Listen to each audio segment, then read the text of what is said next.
Hello and welcome to another Eurogamer Newscast. My name's Tom Phillips, I'm Eurogamer Deputy Editor, and joining me again today are Eurogamer News reporters Ed Nightingale. Hello. And Victoria Kennedy. Hello. And this week we're talking about two very different games on two very different ends of the production schedule spectrum, or normally anyway. First off is Call of Duty, which has reliably released an annual game in its mega billion series every year for the past 2 decades. We're also talking about Dragon Age, which last released its entry, Dragon Age Inquisition, many years ago. And we've heard a little bit more today, or rather this week, depending on when you're watching this, on its production schedule. And it is still not coming out this year. So be on guard for that when that does turn up. But let's start with Call of Duty, because that is probably the biggest news of the week, that this reliable annual blockbuster is reportedly not going to be releasing its big mainline entry in 2023. We know that there is a big Call of Duty coming out this year. It's the next Modern Warfare game. It's Modern Warfare 2 again. And yeah, that is on the way from Infinity Ward, but the expected game coming out in 2023, made by Treyarch, has reportedly been pushed back and will now presumably arrive in 2024. That's a big change for release schedules. It's a big change for retailers, Call of Duty fans. So let's talk a bit about that. There's been a lot made about it being good for various people and for various reasons. Ed, do you want to start off? Do you think this is a good thing, and what do you think it will impact this change? I definitely think it's a good thing. I will caveat this by saying I have not played a Call of Duty game since Modern Warfare on PS3, so I'm way behind on the series. And I think for me, I'm much more of a single player gamer anyway, and it feels like the single player game is becoming less of a priority, and the multiplayer is really what people play Call of Duty for. And so the idea of there not being a new kind of big single player game coming out, I don't think seems like a bad thing. I think at the very least, there's that idea of sort of franchise fatigue that we've seen in something like, Assassin's Creed. Obviously, Tom, you know far more about that than I do, but people got quite bored with that coming out every single year. And when they finally paused and said, well, let's take our time over the next one, we got Assassin's Creed Origins, which was a big turning point for the series. And hopefully we can see something like that with Call of Duty, something that is really pushing the series beyond what has been done before. It feels like people have maybe got a bit bored with it, and there aren't really any new ideas. There's only so many World War II games that you can make. So for me, it seems like a good thing for consumers and for players that, hopefully we can get something new. And also it seems like they can focus much more on the multiplayer now. It's Warzone, right? Is the free-to-play multiplayer. It seems like that is, to me, more of the future of the series, in order to compete with Fortnite and all the other battle royales. It seems like that's more the way forward than anything else, I think.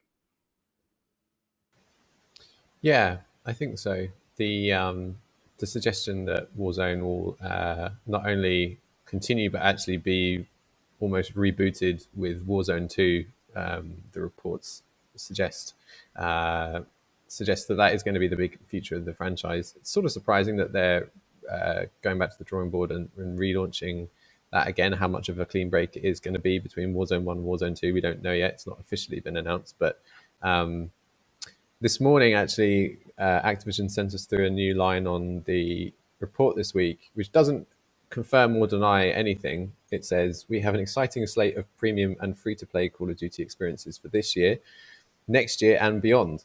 Reports of anything otherwise are incorrect, despite what you might read on Bloomberg. We look forward to sharing more details when the time is right. So clearly, they're not basically confirming or unconfirming anything.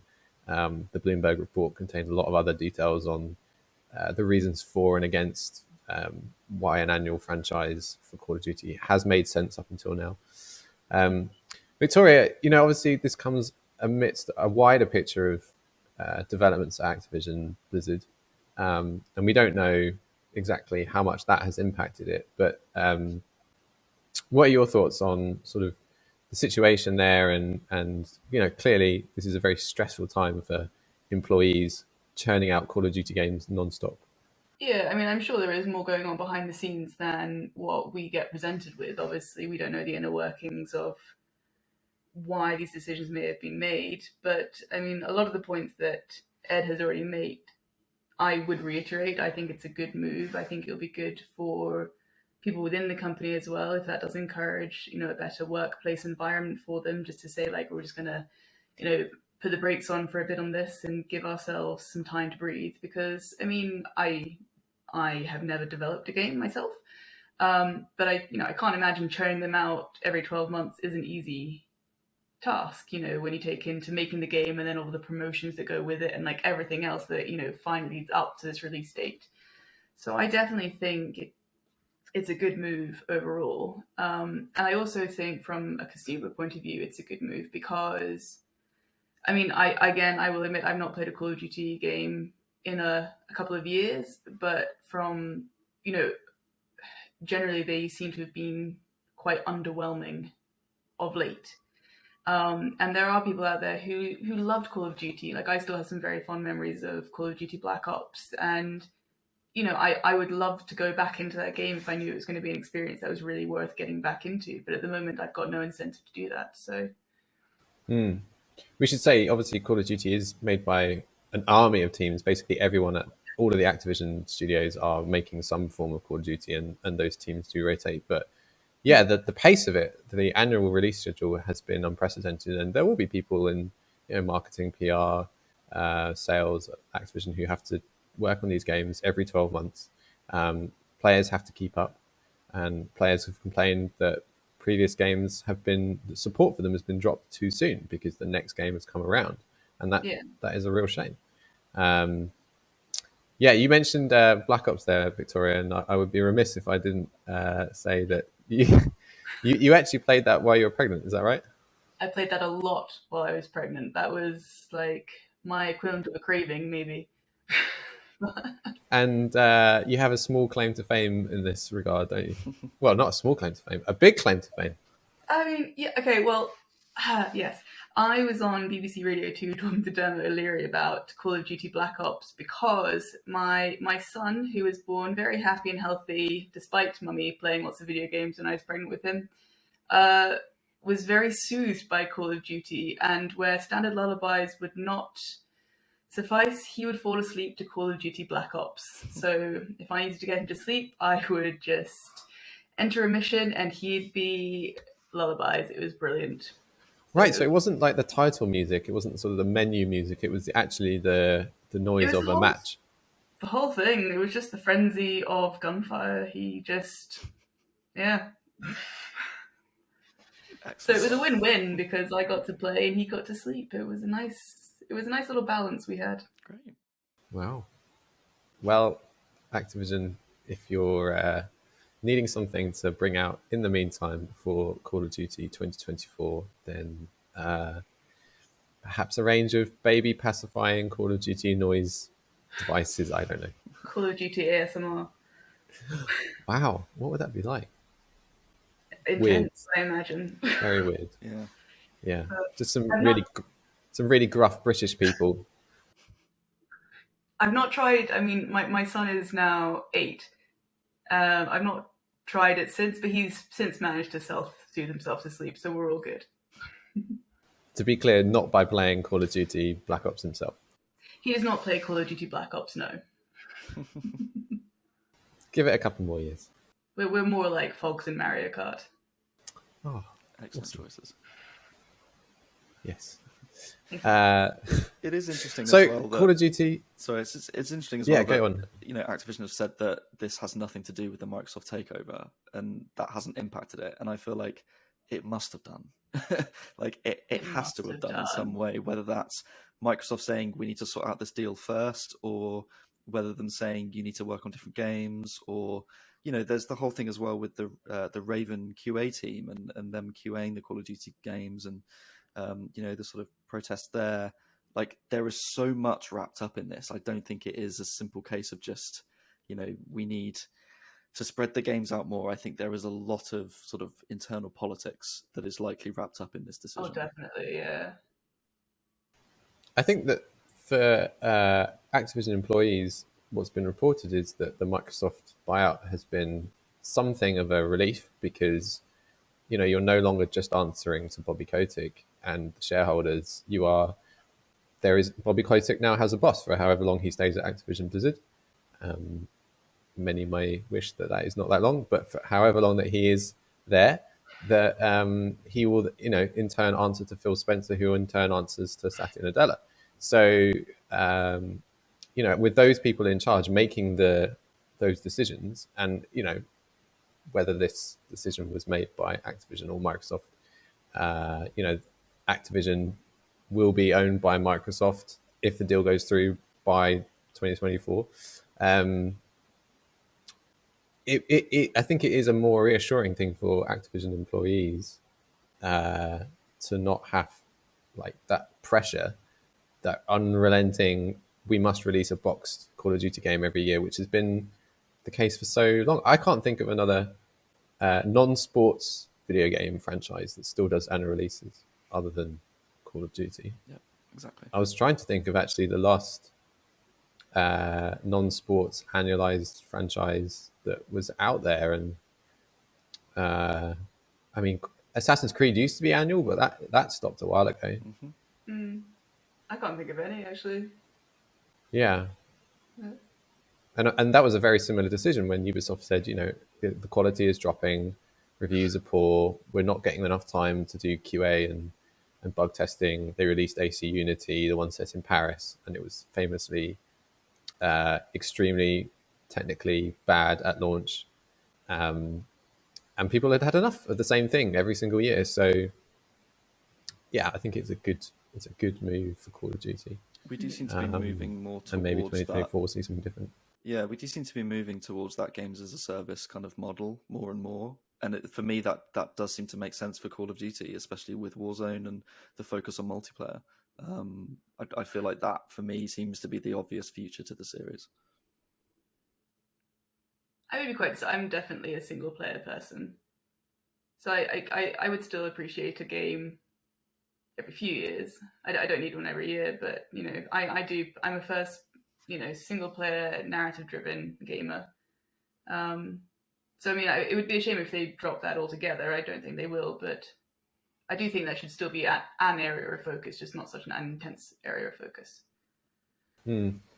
Yeah, it's been interesting as well to see them put narrative bits anyway into Warzone, essentially trying to copy the Fortnite model of, Fortnite is a battle royale, but at the same point it does have a storyline, whether it's told via, environmental storytelling or cutscenes, like small little missions. They have played around with that a bit more, and I'd love to see them move some more of that into Warzone. I think that's where games are really interesting, where they're not just doing scripted missions with cutscenes, but like they're integrating storytelling into big player-filled live events. If they can take some time and do that kind of thing with Warzone, I find that stuff fascinating, especially when Fortnite does it. So, yeah, we will have to see. But the long and the short of it is, after this year, we may not see another boxed release for 2 years until 2024. So who needs to get the Christmas #1 then? Because Call of Duty's kind of monotonized that for a while. Well, there's always FIFA. There's no suggestion that FIFA is going to skip years and stop being annual, especially this year with World Cup. But yeah, I would imagine next year. The only question around FIFA is actually what it will be called if they drop the FIFA license. EA Football. EA Sports FC. Would they go football though? I mean, like, do you reckon they'll go football? Because obviously we call football. But they could call it EA Soccer. They could. That doesn't have the same ring. I think. Yeah. EA FC. I don't know.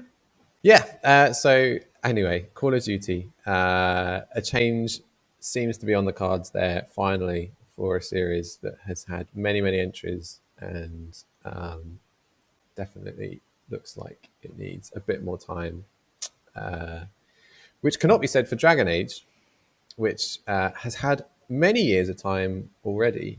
I remember playing Dragon Age Inquisition back on Xbox 360, which is an extraordinarily long time ago. And BioWare has obviously had a lot of trials and tribulations in the time since, with people leaving and projects like Mass Effect Andromeda and Anthem not doing what it was expected of them. And Dragon Age has always sort of been bubbling away in the background. But we got an update this week that said that Dragon Age was still right in the middle of production. Now, if you were to hear that, Victoria, when you wouldn't think that that game was going to be out this Christmas, right? Well, if they're saying still right in the middle of production, how long has it been in the middle of production? Like, how big is this middle point? This is what, like. This is the quote. They said it's in the middle of production, and they also clarified what they mean by production, which is a stage of their development cycle. So by the time they get to the production, they've already gone through concept, pre-production. Then they do production, which ends in their alpha and beta builds.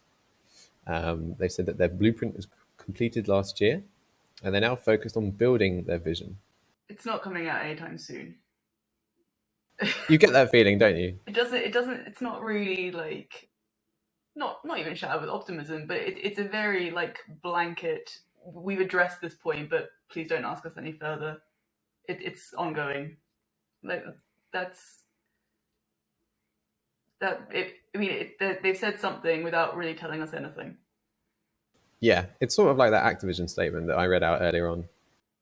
Or it's just a sort of like, we're not saying no, but we're not saying yes. It's just, here are some words, make of them what you will. We have an exciting slate of things coming. We'll share more details when the time is right. It's very non-committal to those fans who are desperate to hear more, but yeah. Yeah. There was the news that the exec producer, Christian Daly, had left BioWare. He'd been there 4 years and is off to pastures new, although it wasn't stated exactly where he was going. We shall probably find out in due course. But they did make the point that a lot of other BioWare and Dragon Age veterans were still behind the wheel of the game. So, there is still a team there that knows the franchise and will hopefully deliver what fans have been asking for a very long time when it eventually releases. Are either of you Dragon Age fans? I am. So, for sure. What are your hopes then? Well, it's been very encouraging to hear that the game is no longer anything to do with online or anything to do with multiplayer, that it's going to be a big single-player RPG. They have stopped and started marketing campaigns, like kind of in the past for it. We've had teasers, which have certainly felt like they're starting the ramp up to release, but that ramp has obviously been elongated, or like plans have changed, people are left, and they've sort of gone quiet again. And today's blog post, or rather last night's, even says don't really expect anything much more from us until autumn this year, when we're going to do some blog posts and things, and we'll start talking. It kind of reminds me of that GTA 6 thing where Rockstar just basically acknowledged that it was in development just because everyone was constantly like, come on, when's GTA 6? Tell us more. So they've just given you this like little sort of breadcrumb, and they're like, that's your fill. Yeah, there is another similarity between these two games, and why we're talking about them this week. It's because reports have come out, and even though neither EA as BioWare and Activision for Call of Duty, neither of them have said, "Oh, we're specifically, addressing the reports that have come out." That is the reason why this report on Dragon Age follows comments made by VentureBeat journalist Jeff Grubb last week, where he initially said that Dragon Age would arrive in the next 18 months. And he subsequently clarified that what he meant to say was that it would not arrive before then, which is very different. And, that sets fan expectations, which then EA, BioWare clearly feel that they need to answer. Yeah. There's also if you hear middle of production, Ed, like you don't think it's coming out this Christmas, do you? No, I mean, there's also the financial calls and investment calls that happen at this time of year. So probably people are thinking, well, where is this big game that we're all expecting? And let's appease people by saying, yes, it is definitely happening.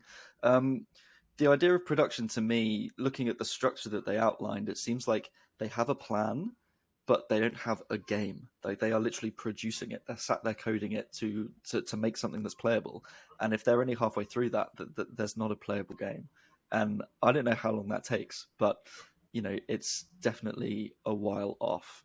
And we wrote some stories fairly recently about the sort of ex BioWare employees talking about that idea of BioWare magic, and this idea that this kind of happens late on in the game where things come together. Who knows how long production is before we get the BioWare magic that it all suddenly clicks into place? I feel like we're a long way off that. Hopefully they've done enough planning now that they're planning for that magic to happen. I mean, for your question, Victoria, like I like the idea of Dragon Age more than I like the games themselves. Personally, I prefer Mass Effect to Dragon Age. I like the idea of the fantasy world and everything. I think the best thing about Dragon Age is the romances, personally. I think the characters are great, and the way that they write the romances and gets everyone talking about all the options. Everyone loves Iron Bull.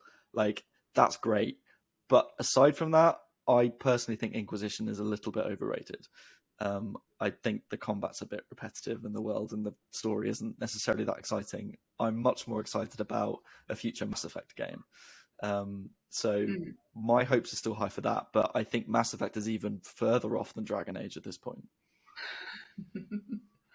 That's right. We actually got just a very, very small snippet right at the end of the Dragon Age blog post on Mass Effect, just to say that the team, led by Mike Gamble, who's worked on umpteen Mass Effect games and knows what he's doing, are all working on it. They're prototyping new ideas and experiences. And I think without explicitly saying it, that puts it, as you suggested, even earlier in their production timeline that they set out, that stage where they are sort of still throwing things out there and seeing what works, testing it, trying it, and before they ramp up. And that makes sense. Like BioWare, especially now that they don't have the Montreal studio anymore, then they don't have infinite resources. There will come a point where Dragon Age, as it, it's like landing a plane. At some point you have to commit to landing the plane. You drop your undercarriage and then you stick it to the tarmac. Like at that point, everybody on board has to be like focused in on what's coming next, and that will come with Dragon Age.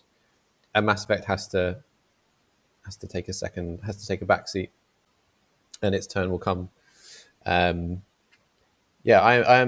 super excited for it, but if Dragon Age is, I mean, at the earliest, I think we're all like thinking the earliest is going to be like Christmas 2023. Mass Effect is at least a year beyond. The number one taking place with Call of Duty. There we go. It'll be Dragon Age. Perfect. Sorted. Done. It was a really good point you made about the BioWare polish, because it made me remember reading the blog post yesterday, them talking about their alpha and beta builds, and they say that's where the polish happens and the things that are special really come to life. And I just thought it was interesting that they are still sort of continuing this this idea that they've carried for a long time, that actually Mark Darrah, the old Dragon Age producer and veteran, has sort of disparaged, that you really shouldn't leave it to that point for it to sort of all come together and the soup to finally taste good after you've added all the ingredients and it's bubbled along for a long time. It's BioWare being very BioWare, and the one thing that you can always rely on for BioWare is that they take a very long time to make their games. But they say that it's in a good shape. Jeff Grubb said it was in a good shape. So Yeah, I I think really hope it is. after sort of Anthem as well, Anthem was this sort of big multiplayer experiment that seemingly failed. And, I feel like they maybe wanted Dragon Age to go in a similar direction to that, to go multiplayer, and then they've turned back on that, and sort of now seem to be reverting back to let's just make a good single player game. And I feel worried for Dragon Age in terms of, was an Anthem style game the right thing to do? Maybe not, because that failed, but maybe that was a push in a more innovative direction. And now have they gone back to the drawing board and they're now focused on, well, let's recreate that BioWare magic from the old single player games. But is that in itself a little bit too conservative? And are we going to end up with a game that is just really long in development, becomes really hyped, but then just becomes like a solid 8 out of 10 fantasy game, but isn't doing anything super exciting to warrant such a long production period?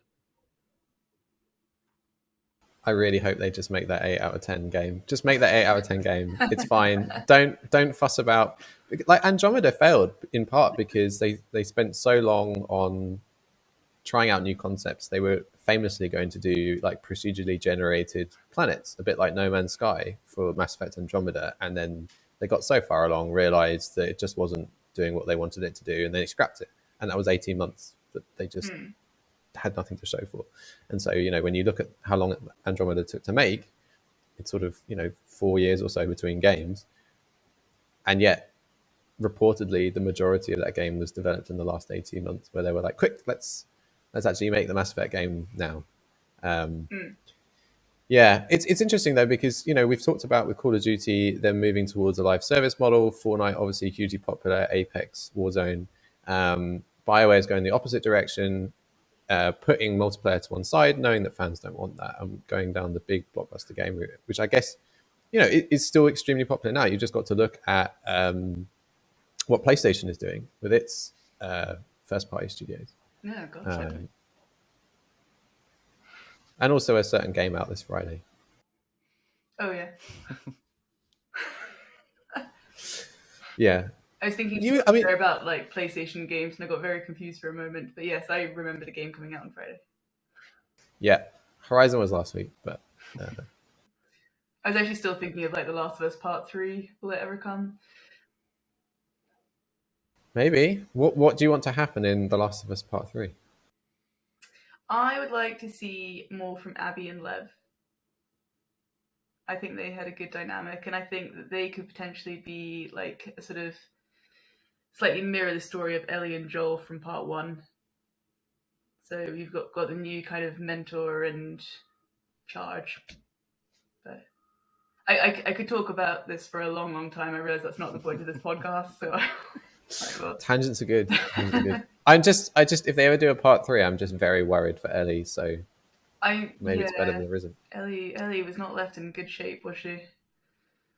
It'll be interesting to see with the HBO series how much they diverge and how many seasons they want that to run. Because usually, if the TV show is successful, they just want it to go and go and go. Going. But then we might get to the point where the TV show overtakes the games. Yep. Which HBO has done before. Was that Game of Thrones where they finished before the books? Yeah. And that went great. I heard the rumors. Yeah. Wow. Yeah. That would be an interesting one. They just make up the ending before Naughty Dog do it themselves. I mean, Neil Druckmann's involved, right? So surely he's got an idea of where the story's going. Well, they've apparently already got an idea laid out for Part 3, and they've had like story, like it's not in development, but they have the sort of what it will be in their heads. Not that I follow this religiously or anything. That's absolutely right.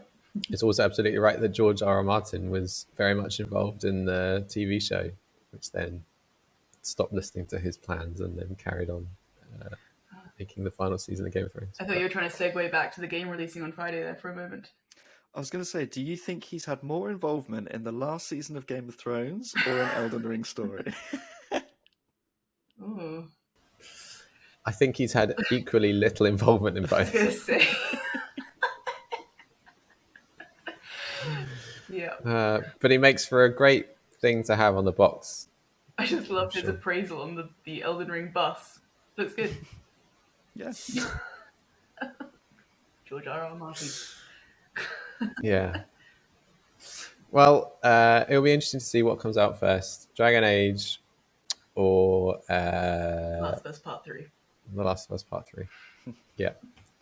All right. That's probably a good point to stop our ramblings and sign off. But thank you for joining. And if you've made it this far, thank you for watching. My name's Tom Phillips, and my Twitter handle is @TomPhillipsEG. Ed, do you want to share yours? Yes, it's at @ed_knights with an N on Twitter, Twitch, wherever. Not knights as in like a knight of the round table. No, knights as in the knight with an N. And Victoria?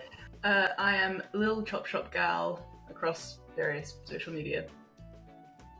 Alrighty. Thanks for joining us again, and we'll see you next time. Bye.